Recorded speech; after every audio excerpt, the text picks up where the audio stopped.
What's crack, everyone? Hope you're all keeping very well. So I'm currently in the centre of town here, and I was just walking past this street here. This is the very famous Bank Street. So you probably already know Kelly Cellars around the corner. That exists on the spot called Bank Square, but that didn't always exist, and this was the main street that used to go down here. I'm actually going to pop up an old picture of what this used to look like just outside Kelly's.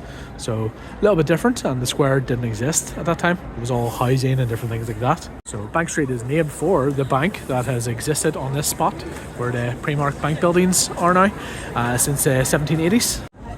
It was a different building back then before this one was built later on.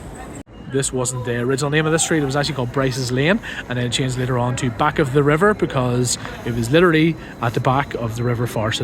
Bank Street has been home to a lot of the working class businesses in the city. It's obviously known for Kelly Cellars at the end, which I'm going to touch on in a second. I have done in the past, but it was also home to, until 1982 I believe, the famous fresh garbage shop.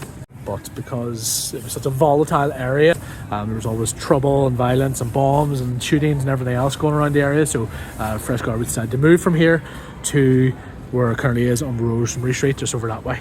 If you can imagine what this area looked like in the past, that square and all didn't exist. This would have been lots of tenement houses, different things like that, and they all used to drink in Kelly Cellars. And in fact, which I mentioned in a previous video, this part of Kelly Cellars here is where local communities we used to hold their wakes, because of course they couldn't fit the coffin with the body in it in their own houses because they were so small, so they would have held them in here. So it was really, this bar was really ingrained in the local community. Bank Street would have also been served by the oldest Catholic church in Belfast there, St Mary's. The notorious slave trader Waddell Cunningham used to have a mansion complete with apple orchards on the street as well.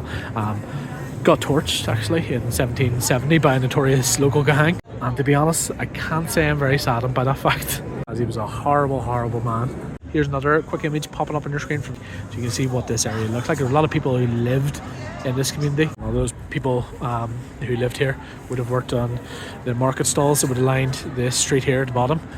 That's now called Chapel Lane. It was formerly Crooked Lane, so it would have been a rough enough area full of noise, full of joy as well though, but also a lot of fights and murders and different things like that. And those stall holders would have actually gone the whole way down to Smithfield before obviously Castle Court existed.